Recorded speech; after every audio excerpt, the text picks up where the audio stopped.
Halo, Assalamualaikum warahmatullahi wabarakatuh. Semangat pagi selalu bagi kita semua. Next chapter kita akan mulai membahas mengenai akuntansi salam. Nah, akuntansi salam ini dalam standar akuntansi keuangan syariah terdapat pada PSAK 103, yaitu tentang akuntansi salam. Definisi dari akad salam itu sendiri, akad salam ini termasuk dalam jenis akad jual beli, sama seperti murabahah. Namun, untuk karakteristik dari akad salam, barangnya belum ada.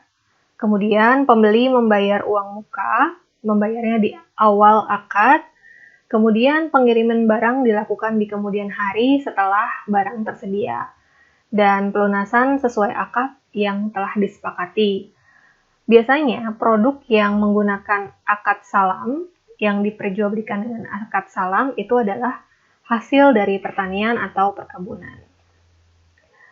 Skema akad salam terdiri dari penjual dan pembeli, yaitu pihak-pihak yang melakukan transaksi, di mana diawali dengan penandatanganan akad mengenai karakteristik dari barang yang dipesan, bagaimana cara pembayarannya, kemudian tanggal atau waktu penyerahan barang.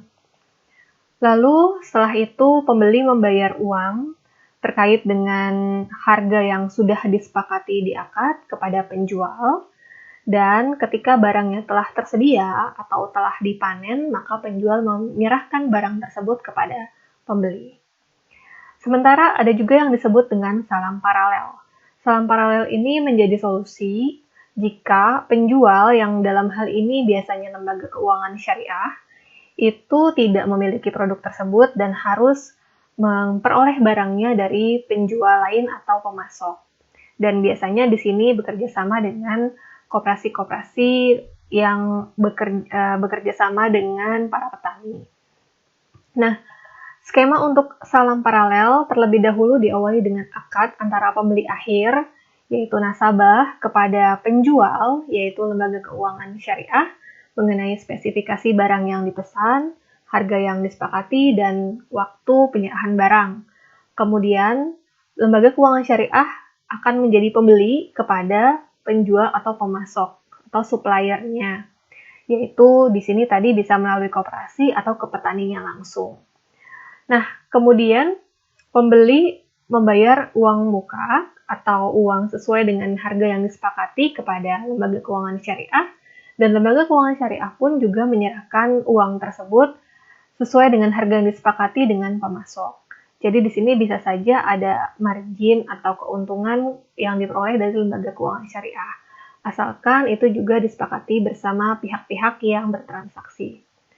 Kemudian di sini penjual dan pemasok itu atau petani ini menyerahkan barang kepada lembaga keuangan syariah, dan kemudian lembaga keuangan syariah menyerahkan kepada pembeli akhir. Dan disinilah akad salam paralel selesai. Mengenai akuntansi salam, sama seperti akuntansi pada transaksi lain, yaitu ada pengakuan atau recognition, ada pengukuran atau measurement, ada penyajian atau presentation, dan ada pengungkapan atau disclosure. Pertama, kita akan membahas mengenai pengakuan dan pengukuran modal salam dalam bentuk uang tunai. Misalnya, di sini pada tanggal 2 Januari 2020, pembeli memberikan modal salam kepada penjual senilai Rp1.000.000 secara tunai, dan disepakati pengirimannya akan dilakukan pada tanggal 31 Maret atau saat panen. Kemudian, penjual harus melakukan atau pencatatan jurnal sebagai berikut, yaitu kas di debit dan utang salam di kredit. Kemudian bagi pembeli diakui sebagai piutang salam pada kas senilai Rp1.000.000. Kemudian pada tanggal 31 Maret atau pada saat hasil panen selesai, barang yang dikirimkan sesuai akad. Jika barang yang dikirimkan itu sesuai dengan akad, maka jurnal bagi penjual yaitu utang salam di debit dan penjualan di kredit senilai Rp1.000.000. Kemudian bagi pembeli, debitnya adalah aset salam dan kreditnya adalah piutang salam senilai Rp1.000.000. Kemudian, Kalau nilai barangnya ternyata lebih tinggi dari harga yang disepakati di awal. Yang tadi disepakati kan 1 juta rupiah. Kemudian nilai barang ternyata 1.200.000 rupiah. Mungkin ini karena hasil panennya lebih bagus dari yang diperkirakan.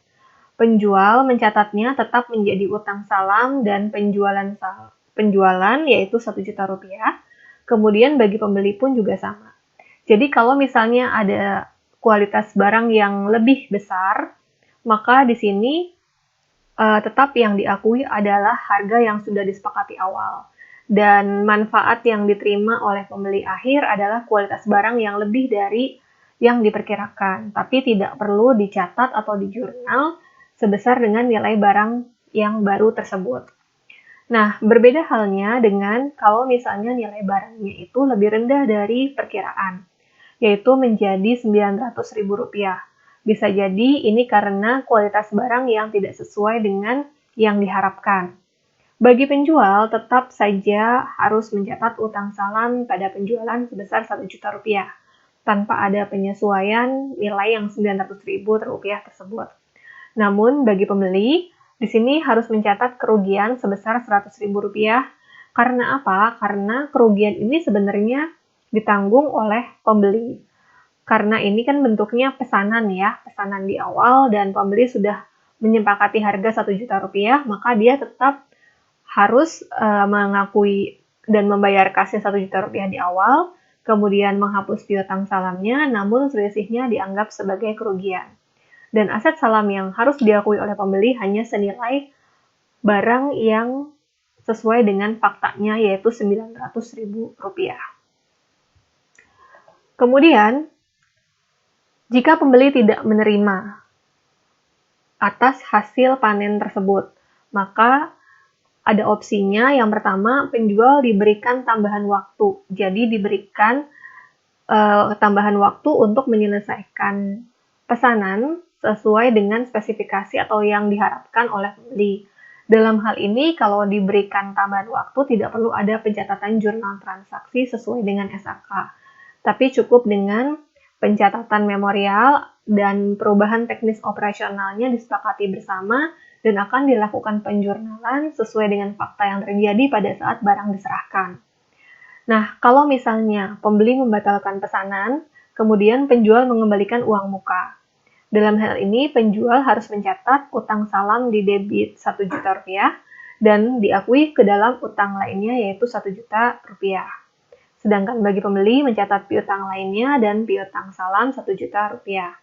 Kemudian, penjual harus mengembalikan uang mukanya, maka dijurnallah utang lainnya dan kas senilai 1 juta rupiah.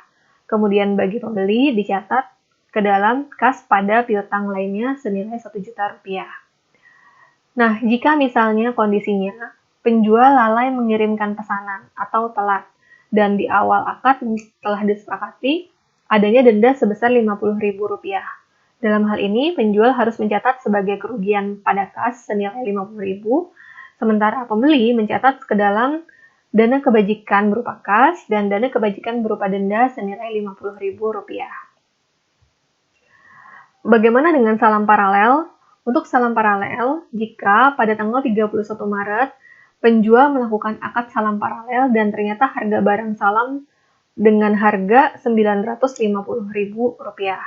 Maka di sini penjual memperoleh atau mencatat aset salam senilai yang faktanya yaitu Rp950.000 pada cash Rp950.000. Sementara bagi pembeli belum ada jurnal. Nah, ketika penjual menyerahkan kepada pembeli, yaitu lembaga keuangan syariah menyerahkan kepada nasabah, di sini dicatat utang salamnya baru didebit senilai Rp1 juta. Kemudian yang dikredit adalah aset salam dengan harga yang sudah baru yaitu Rp950.000 dan ada kerugian salam Rp50.000. Kemudian bagi pembeli, aset salam diakui senilai Rp1 juta, kemudian kerugiannya Rp950.000 dan piutang salam Rp50.000. Jadi dalam hal ini agak sedikit berbeda dengan salam yang biasa atau tidak paralel. Bagi salam paralel, penjual harus mengakui juga kerugian, karena penjual di sini posisinya juga sebagai pembeli. Kemudian bagaimana ketika penyerahan aset non-kas dalam hal pemberian uang muka? Misalkan di sini pembeli menyerahkan aset non-kas berupa mesin dengan nilai buku Rp820.000 dan nilai wajarnya Rp1.100.000. Maka penjual mencatat sebagai aset berupa peralatan dan kredit adalah utang salam senilai Rp1.100.000. Jadi yang digunakan adalah nilai wajar. Kemudian bagi pembeli, piutang salam di debit senilai Rp1.100.000 sesuai dengan nilai wajar. Kemudian yang di posisi kredit adalah nilai harga perolehan dari peralatan itu sendiri yaitu Rp850.000 dan mengakui keuntungan sebesar Rp250.000. Jika nilai wajar lebih rendah yaitu Rp750.000, maka bagi penjual jurnalnya sama seperti yang tadi, namun nilai yang digunakan adalah nilai wajar senilai Rp750.000. Sementara bagi pembeli, piutang salamnya diakui sebesar nilai wajar yaitu Rp750.000 dan kerugian di debit senilai Rp70.000. Kemudian ada peralatan sebagai penghapusan dari nilai buku mesin senilai Rp820.000. Nah, di sini tidak terdapat perbedaan pengakuan dan pengukuran untuk transaksi lainnya yang relevan dengan penyerahan aset tunai. Jadi maksudnya ketika dalam penyerahan barang dan penerimaan kepada pembeli, penerimaan barang kepada pembeli itu tidak ada perbedaan dengan yang penyerahan aset tunai. Hanya berbedanya pada saat pertama diawali dengan akad dengan menyerahkan uang mukanya bukan berupa tunai tapi dengan aset non-tunai. Penyajian dalam laporan keuangan, bagi penjual ini harus menyajikan berupa modal usaha salam yang diterima sebagai kewajiban salam, sementara bagi pembeli harus menyajikan berupa modal usaha salam yang diberikan sebagai piutang salam, kemudian menyajikan terpisah piutang yang harus dilunasi oleh penjual karena tidak dapat memenuhi kewajibannya, dan mencantumkan juga persediaan yang diperoleh melalui transaksi salam. Untuk hal yang diungkapkan di catatan atas laporan keuangan, bagi penjual terdiri dari modal usaha salam yang dibiayai sendiri atau pihak lain, kemudian ada juga jenis dan kuantitas barang pesanan, kemudian pengungkapan lain yang sesuai dengan PSAK 101. Sementara bagi pembeli, harus mengungkapkan terkait dengan piutang salam kepada produsen dalam salam paralel yang memiliki hubungan istimewa, misalnya masih menjadi kerabat atau keluarga, dan kemudian mencantumkan atau mengungkapkan juga jenis dan kuantitas barang pesanan, dan pengungkapan lain yang sesuai dengan PSAK 101. Baik, terima kasih atas atensinya.